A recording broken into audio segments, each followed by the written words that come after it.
नहीं। दुखी आते हैं पर हम तो रोते नहीं। वो भूखे उठते हैं पर भूखे सोते नहीं। भूखे उठते हैं पर भूखे सोते नहीं। वो दुखी आते हैं पर हम तो रोते नहीं। दुखी आते हैं पर हम तो रोते नहीं। दिन रात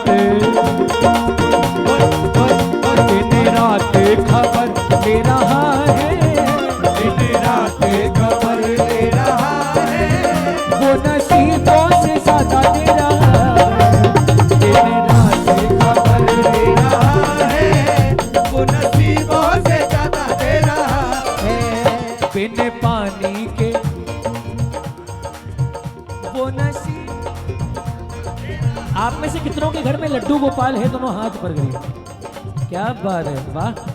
एक जयकार मिलके बोलो कृष्ण कन्हैया लाल की, बोलिए बाल गोपाल की।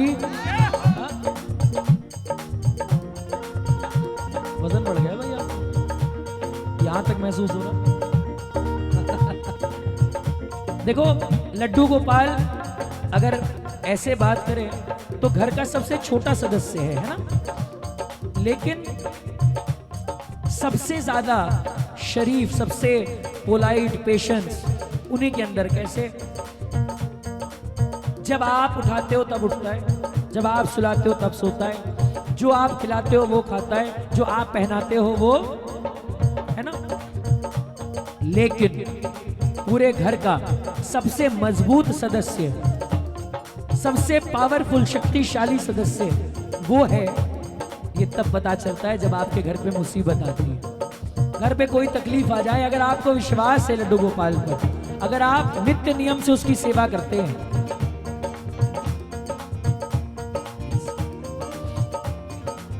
मैं आप लोगों से ये उम्मीद नहीं रखता हूं। मेरा जो प्राथमिक काम है ना वो भाव भजन ही है। बात बाकी तो ठीक है, जैसा देश वैसा भेष, लेकिन जब भाव की बात आए ना तब थोड़ा सा सलीके में आ जाया करिए। जब घर पे मुसीबत आती है और आपको विश्वास है, आप बात करते हो उस लड्डू गोपाल से, आपका वाकई रिश्ता है दिल का, तो आपको महसूस हो जाता होगा, आपके दरवाजे पे खूंटा गाड़ के खड़ा हो जाता है, मेरे होते इस घर कोई बाल भी बाका नहीं कर सकता।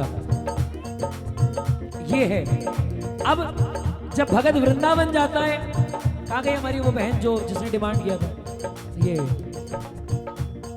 जब आप और हम वृंदावन जाते हैं तो हमें महसूस होता है कि जिसको हम हमारी मर्जी से खिला रहे थे, जिसको हम हमारी मर्जी से पहना रहे थे, जिसको हम हमारी मर्जी से सुला रहे थे, उठा रहे थे, वो कितने बड़े साम्राज्य का सेठ है। अगर उसके ठाट बाट देखने हो तो आप वृंदावन जाकर देखो।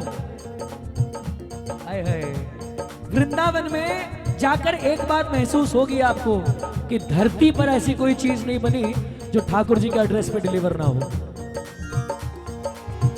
आप, एक भगत मिला मुझे मंदिर के बाहर रोता रोता, कहता है भाई साहब बड़ा चमत्कार है, बड़ा चमत्कार है। क्या हो गया? बोले कल रात को सपने में महाराज ने दर्शन दिए और नीले रंग का पीतांबरी पहन रखा था उन्होंने, नीले रंग का वस्त्र पहन रखा था उन्होंने। आज मैं वृंदावन आया हूं दर्शन करने के लिए, जैसे ही पट खुले देखा नीले रंग के वस्त्र में बैठे हुए। आप मानो ना मानो, जो उनकी इच्छा होगी ना किसी भगत के मन में वो डाल देगा और वैसा ही प्रसाद बन करके उनके मंदिर में आ जाएगा। धरती में कोई चीज ऐसी बनी नहीं जो उनके एड्रेस पे डिलीवर ना होती हो। अपने घर में बैठे हैं हम और सोच रहे हैं कि अरे ये तो हमारी मर्जी से चलता है। जब वृंदावन जाते हैं आंखों से आंसू आ जाते हैं। क्या? ओ मेरा छोटा सा घर महलों का राजा है वो, मेरा छोटा सा घर महलों का राजा है वो, मेरी औकात का महाराजा है, मेरी औकात क्या। हो जाए जरा हरिनाम की ताली से।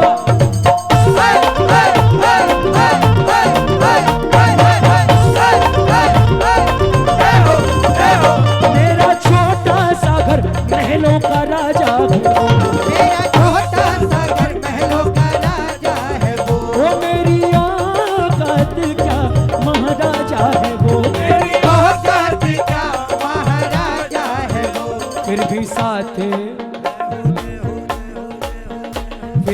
साथ मेरे रह रहा है। फिर भी साथ मेरे रह रहा है। कौन कौन कृपा मानता है कि लड्डू गोपाल आपके घर में विराजते हैं? कौन कौन इस बात में नाज महसूस करता है, गर्व महसूस करता है? ना दोनों हाथ ऊपर करके और ईमानदारी से बोलना, फिर भी साथ मेरे रह रहा है। फिर भी साथ मेरे रह रहा है। वो नसीबों से ज्यादा तेरा है। वो नसीबों से ज्यादा दे रहा है। मेरे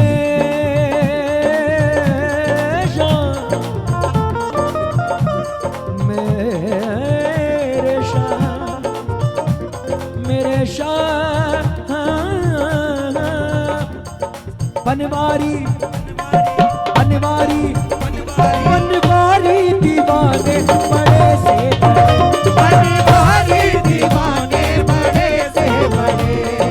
ये अंतरा बहुत कम गाता हूं मैं, कई बार जल्दी जल्दी में छूट जाता है, लेकिन जहां ऐसा लग रहा हो कि लोग सुन रहे हैं दिल से, वहां पर जरूर गाता हूं। बहुत प्यारा अंतरा है, बहुत प्यारी पंक्तियां हैं, सुनना। बनवारी दीवाने बड़े से बड़े, बनवारी दीवाने बड़े से बड़े। इनके चरणों में कंकर के जैसे पड़े। इनके चरणों में कंकर के जैसे बड़े। बनवारी दीवाने बड़े से बड़े, वो बनवारी दीवाने बड़े से बड़े। वो इनके चरणों में कंकर के जैसे पड़े। इनके चरणों में कंकर के जैसे बड़े। फिर भी अर्जी फिर भी अर्जी मेरी सुन रहा है। फिर भी अर्जी मेरी सुन रहा है। क्या बात, वो नसीब ए दिलदार कन्हैया ने मुझको अपनाया है।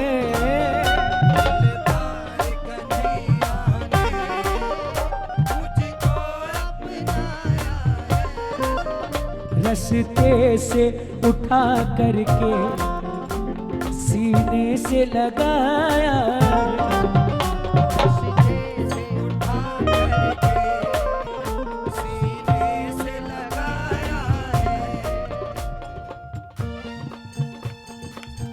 क्यों कुछ भजनों में 1001 बार भी गाऊं ना मनो भैया, तब भी जितनी बार गाओ उतनी बार रूह कांप जाती है। कुछ भजनों को हम लिखते हैं और कुछ भजनों को वो लिखवाते हैं कि बेटा ये लिखना पड़ेगा, क्योंकि मेरा साक्षात स्वरूप अगर कुछ है तो ये भजन ही है। सेठ कैसे आते हैं मैं आपको बताता हूं। ये कीर्तन में हम बैठे, मेरी जुबान से कोई एक ऐसी बात, कोई भजन की ऐसी पंक्ति निकल जाएगी कि आपके दिमाग में जो चल रहा है ना सवाल, उसका जवाब खुद ब खुद उस पंक्ति में होगा। और वही शाम है, वही शाम ऐसे नहीं आता, इस रूप में आता है कि बेटा बोल राज बारिक रहा है, लेकिन ये बात उसके द्वारा आ रही है। जुबान हमारी हो सकती है लेकिन उसकी है। सुनना मेरी बात प्रेमियों, दिलदार कन्हैया ने मुझको अपनाया है। ये बात कब सोचने की है? ये तब सोचने की है जब आपको लगे कि महाराज क्यों नहीं बना रहे मेरा काम, इतने दिन से तो अरदास लगा रहा हूं, इतनी पुकार कर रहा हूं, ये मेरा क्यों अटका हुआ है। जब आपका धैर्य टूटने लगता है तब ये पंक्तियां याद आती है, इतना तो दिया है सरकार आपको, मेरा क्या है, मैं तो कुछ भी मांगता हूं, जोश में आकर के कुछ भी कह देता हूं आपको। लेकिन ध्यान रखना मालिक, आप तभी देना जब वो चीज मेरे भविष्य के लिए अच्छी हो। क्यों भविष्य हम तो नहीं दे सकते, आप तो देख सकते हो। दिलदार कन्हैया ने मुझको अपनाया है, बोलो दिल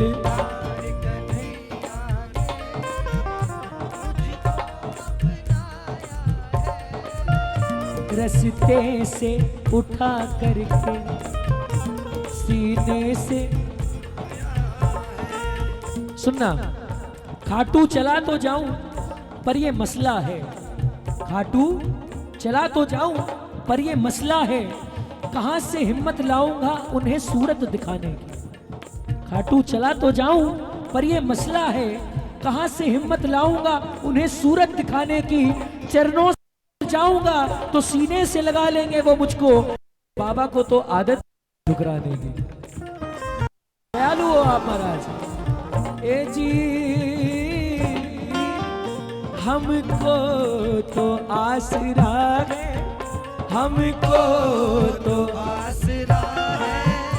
ऐ शाम मुरली वाले, ऐ शाम खाटू वाले, बोलो हम